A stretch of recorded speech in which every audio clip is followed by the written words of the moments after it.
This video is about the Festool domino system, and it's making a choice. Which one do you use? The 500 or the 700? Which one should I buy? The 500 or the 700? In this video, we will make sure, or try to be as clear as possible, the little nuances and differences between the two. So stay tuned.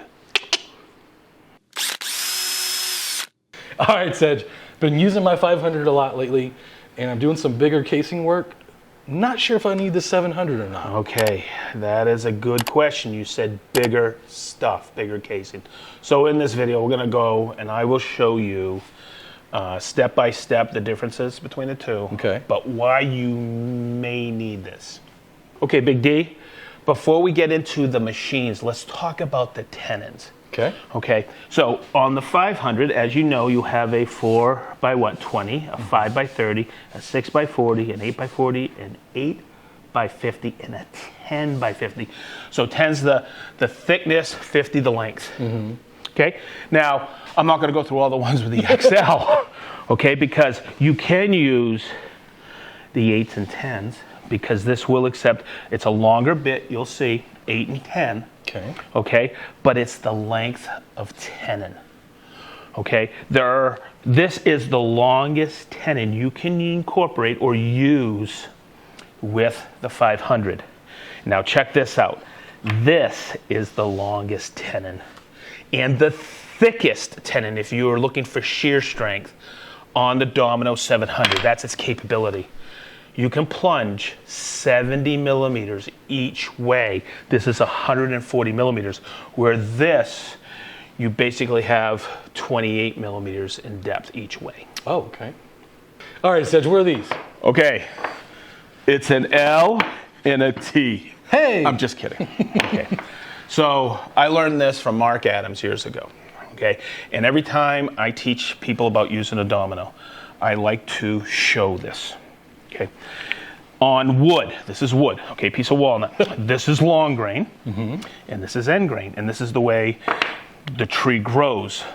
Okay, you'll see people in videos, they'll show you a pack of straws, okay, and that is basically what this is. Okay. So when I put glue on end grain, okay, and I just put it here like this, or I could do that.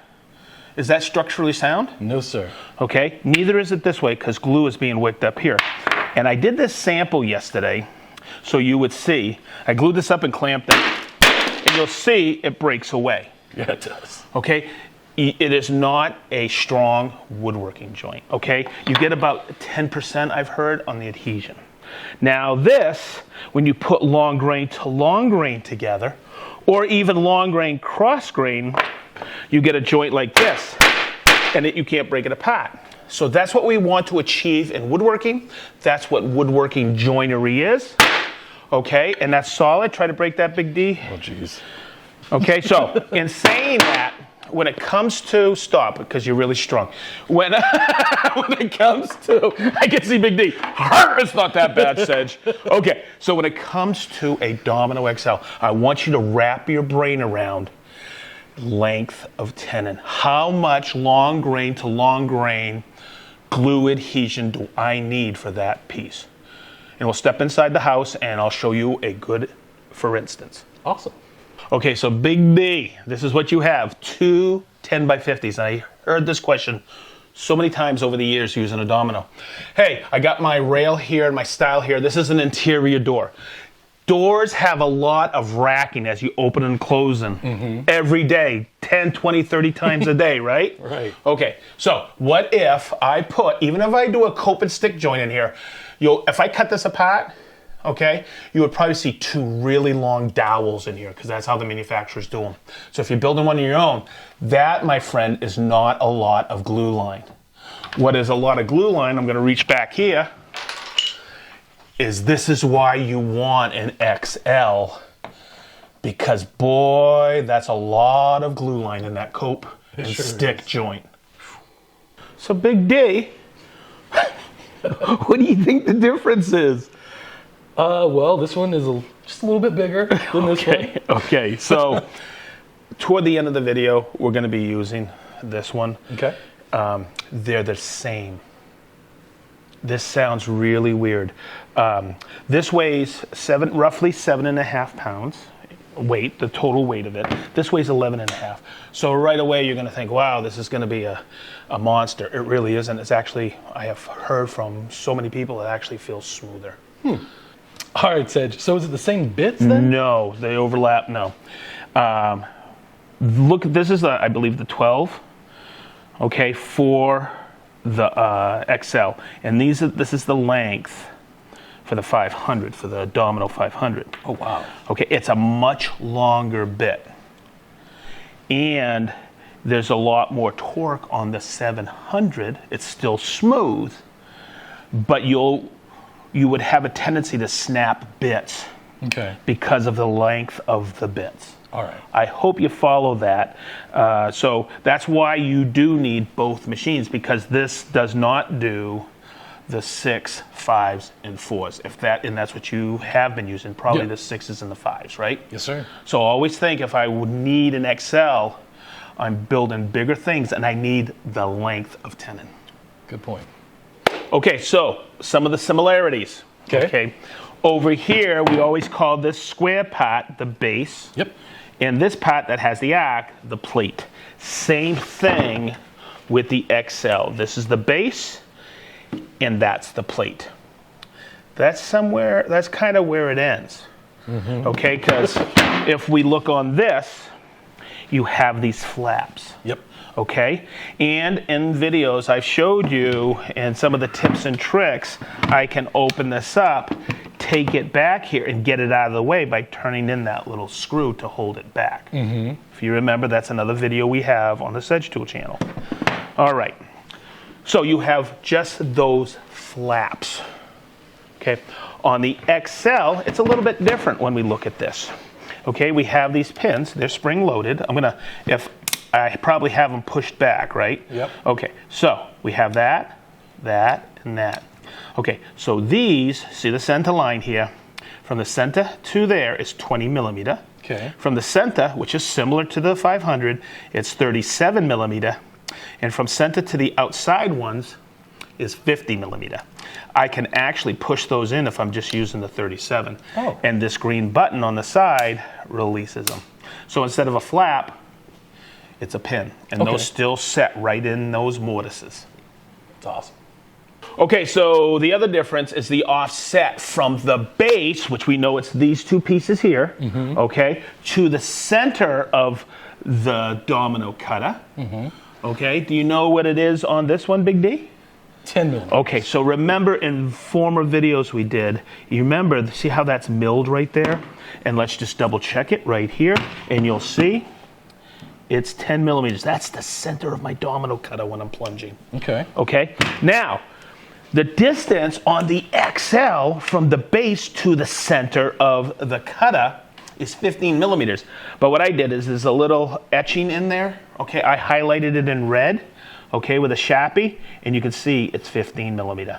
Nice. So that's another great reference point when we're doing like fixed shelves in the middle of a cabinet. Let's talk about that domino hack video we have where I replaced the traditional levers here for plate height and plate angle. Okay, I use these, and you'll see these pop, and I can get a little more registration, a little more oomph on them. I love those. There's a great video on how to replace those on the SedgeTool channel. But the idea came from the XL. Okay, when the XL came out, these already have these spring loaded, and some people call them kips, levers or knobs, and you can lock it like this. So if this ever gets in the way, or you have fence drift and you need more bite, just come in here and get a little more oomph to it. Okay. All right, Sedge, what's next? Okay, we just talked about these levers, right? I talked about plate height. Now, this is probably one of the most confusing setup questions I have had over the years, and they're different. Okay. From the 500 to the 700. So just bear with me, viewer, and hopefully you'll understand this. You know, on the 500, I've taught you this. See this gauge block? You know I use it all the time, okay? Because it's a true reference, repeatable datum point, okay? But you have a scale here, and you have the gauge block. What appears in the window is the rough thickness of your material. So if I'm working with like plywood, I always put it at 20, set it like that, and I'm good to go. Yep. Okay, now the scale here is the exact reading from the plate to the center of the bit. Okay. And you can see it right here on the scale, and the scale reads 10 millimeters. So hopefully that wasn't too confusing. But on the XL, both here, what appears in the window, is the distance from here to the center of the bit. Oh. Okay, very important. And the scale, I have it set at 25 millimeters. Okay, so let's think that out. That would probably, if I have a 50 millimeter thick piece, that would be in the center, right? Right. Okay, but the scale also reflects that too. Okay. So we took away some of the confusion. This is the distance here, and also the number here reflects this one, and that's the distance to the center of the bit. Whew! I hope that wasn't too confusing. So Big D, do you remember the size domino I always tell you to use in plywood? 5 by 30. 5 by 30, and there's a reason for that, okay? I like to go by rule of thumb, third, and a third. So if this is 18 millimeters, I would choose 6, right? Right. But the reason I choose a 5 by 30, there's less tendency for me to forget. Hear me out. I want to plunge 15 and 15, so that's why I choose a 30, and I can leave my plunge depth set at 15. Okay, but if I want to go the traditional route, third to third for doing a mortise and tenon joint, that's 6 millimeter. And 6 millimeter, I don't want to cut them. It's a 6 by 40. So that's why we have these two settings on the 500. I can set one at 12 right here. See that? And then I can set the other one here at what? 28 and offset them. Oh. Okay? Okay. Okay, but I've done that. Okay? And you forget. Okay, so what if I'm doing an apron skirt, okay, to a table leg, and I don't want to go all the way in, I want to offset them. So I would go, if I use a 10 by 100 or an 8 by 100, I would go 70 into the apron skirt and what into the leg? 30. Okay, so, whew, man, you're good at metric, Big D. Okay, so, because I want that length of tenon in there, right? Okay. So I could do this. I could set it here, and it's these two stops. You plunge it, I go 30. Okay. And then I would go 70, right? Right. But these two stops will help you remember, okay? Because if you're switching and you have a lot to go by, I could go 30, 30, 30, and then I could come back and set this at 70, so I can flip between the stops. Oh, that's cool. Okay, so they're stops for the plunge depth, so you have less tendency to forget. I don't do it that way because I always forget. And then I have to sell the piece for more because there's a through tenon. Yeah. All right, so there you go. So let's look at bit change. Okay. Okay, so I'm going to take the wrench here and I'm going to pop it like this, and that releases it from the rods, and that comes off like that. I depress it here, and you spin it off. Yep. Spin it on, and that's how you change a bit, okay? But it's this tab right here. On this, the XL, come in here, Chris, so you can see it. It's quite similar. It's a little green release right here, okay?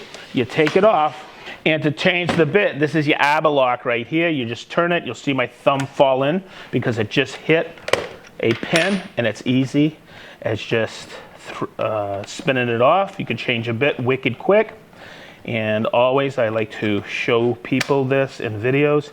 That's threaded, this is steel, and these are carbide tipped. But this is what I want the viewer to see. Look at the substantial difference on this rod versus this one in these two rods. They're precision ground, but the situation is you need something like this for the torque that this generates. That's why I was saying earlier that it's all compensated in the machine. Now, when you put this back on, I see people fumble like this.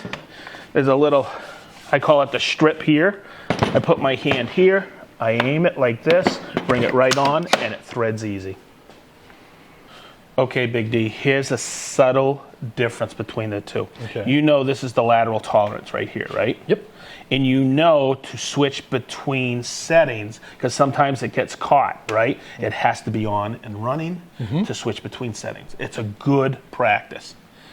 On the XL, it doesn't have to be running. It's a tab right here, and you have tight and loose. You don't have 3 settings, just tight and loose. And that can be switched back and forth when it's not running. Oh. All right, Sedge, so I have the set with the 500. Yep. Has all the accessories.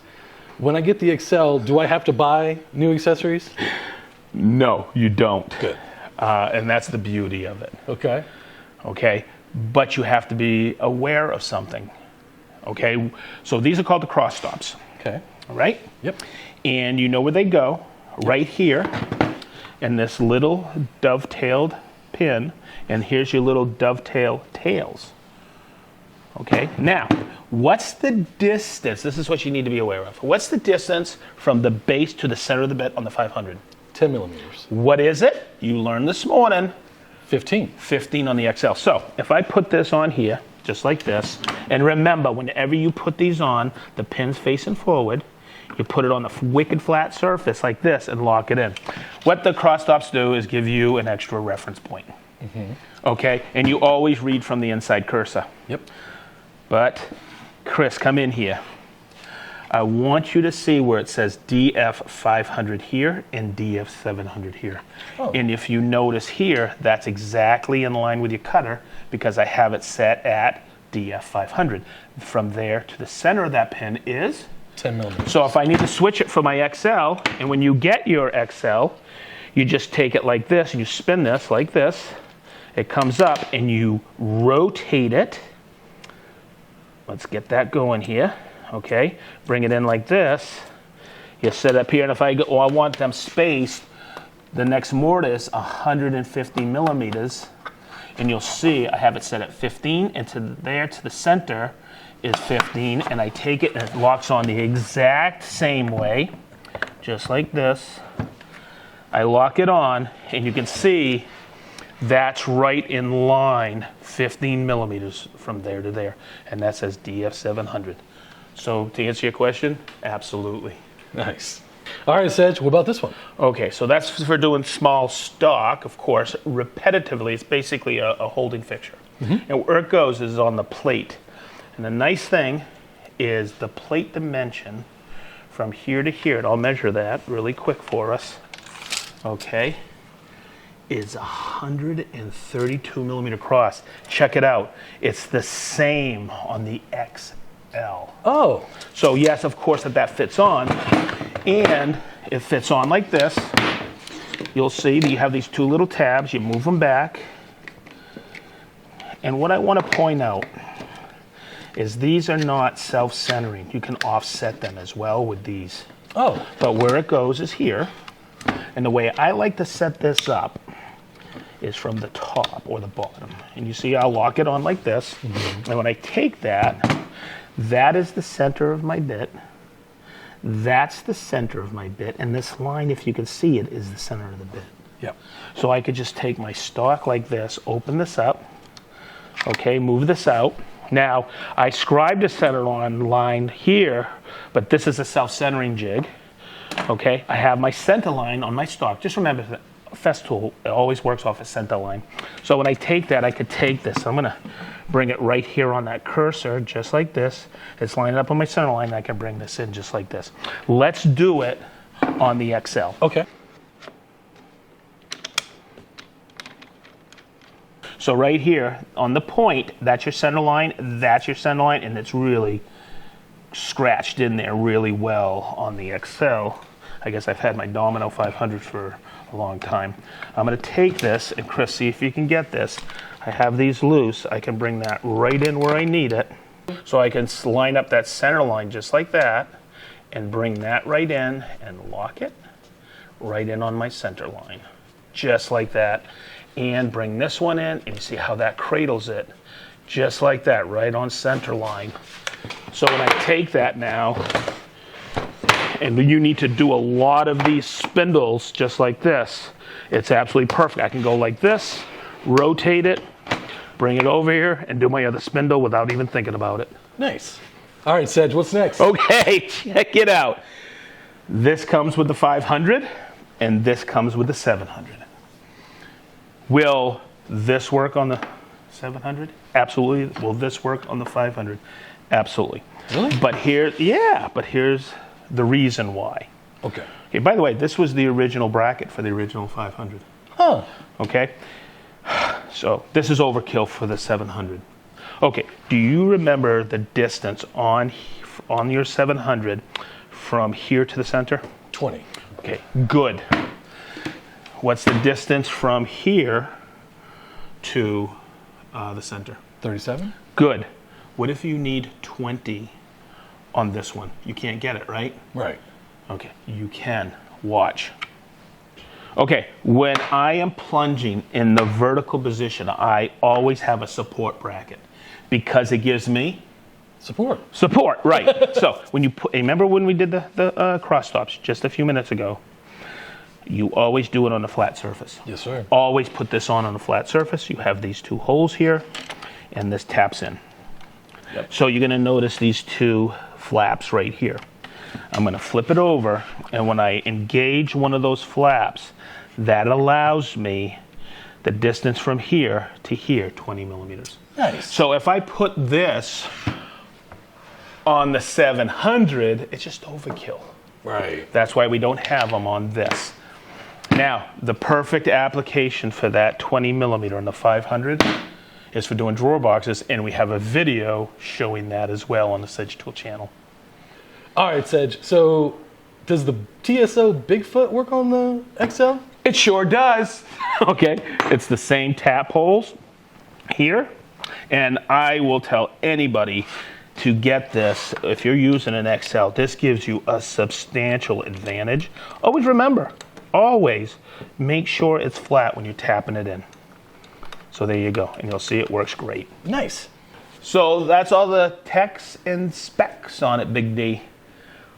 I think next we should use the XL. What do you think? Hell yeah. You got it, baby. All right, Sedge, what's next? Okay, so let's each do a mortise. Okay. And let's do what we do every time we use the 500. We do the 4 laws of the domino, right? Right. So the first one is reference what? The same reference face. So it's pretty simple. That way you don't confuse if you do multiple things. But now we have to set the height. Okay, so this is roughly 32 millimeter thick. Okay. What's half of 32? 18. Oh, wait, 16. Okay, hey, he just lost the metric status. Okay, so we're gonna come over here. Remember, it's the same height. So whether it's a domino, a dowel, a biscuit, we always know it doesn't have to be exactly in the center, but you wanna get close. Yep. So what we're gonna do is we're gonna put in the window is half the thickness of my material. And it reads it right here, and that's the distance from the plate to the center. Okay. So the next thing we need to do, we got our plunge height. We want to get our plunge depth. So what we're going to do is we're just going to do I want you to experience this. We're going to do 70 and 70. Okay, and I'm just going to take it and bring it to 70. So that's our plunge depth. Okay. Okay, pretty simple. That's good. Okay, so the next thing, the next law, after marking and using the same reference surfaces, is making sure you work above the plane of your work surface. So what I like to do in the setup I have here, I have a couple of stops here, a stop here, and a clamp to hold it securely. But come here, Chris, it's off the table. So that allows me to know for sure that my base won't become a problem. Okay, so if you remember what I taught you, the third law, okay, is what you have to really concentrate because you don't want your boards coming like this or like this. Right. Okay, so with the 500, we know, and I've showed you right here, come here, Chris, you plunge in line. Yep. So you have to plunge in line with this. But you'll notice as you get it, it's a little back heavy. That is why you grab it here and push from behind. And I'll show you that in just a second. Okay. So remember, in concentrating in woodworking, okay, you just can't take a machine. You can't just use a table saw and just throw wood through it. You have to be hyper aware of what's going on, Okay, and it's a combination of mental acuity and physical coordination. But what that all comes up, all those big words, is you need to practice to make sure and be really focused on making sure that that plate is flat on here and you don't do this. Okay, or more so this. Now, here is another difference I want to show you that helps you achieve that physical coordination. Notice the handles. This is straight up and down, but this one actually pulls you on. See the angle it's at? And you'll notice it as you're plunging. So what I like to do is just grab it here, not pulling up, not pushing down, and just plunging. So before I gun it up, I'll just cover the fourth law of the domino, is plunge at a steady rate. Now we're gonna be plunging, you've plunged tops, 28 millimeter. You're gonna be plunging 70 millimeter. Okay? So just plunge at a steady rate. You hear chatter, just slow down your feed rate on it, okay? Sounds and good. I'm gonna get going. All right.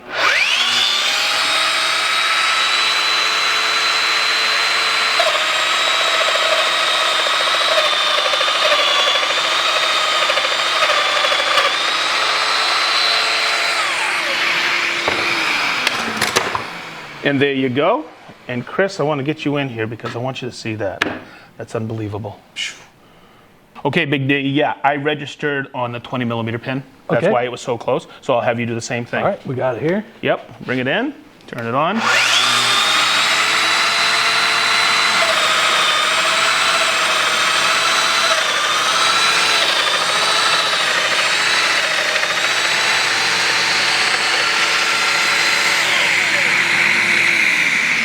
Wow, that's about the best mortars I've ever seen. You did really good on that. Okay, but I'm gonna do 2 more plunges. Okay. One of them, as I plunge in, I'm gonna pause for just a moment, and the other one, I'm just gonna go in, come right back out. I wanna show you the benefit of that. Okay.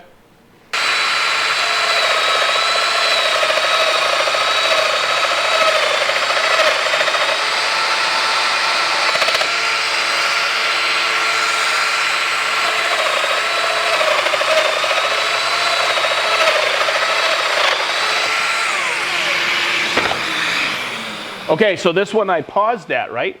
Okay, and this one I came right back out. This is one I want to point out. Watch, I'm going to drop it here, and you're going to notice that I collected a lot more dust than pausing it. Huh. Okay, so if you want to maximize your dust extraction, I could have left that for a couple more seconds, and I would have little or none, but you're going to see the difference between the two. That's crazy. Pause just for a couple of seconds at the bottom of your mortise. So what you think, Big D? Well,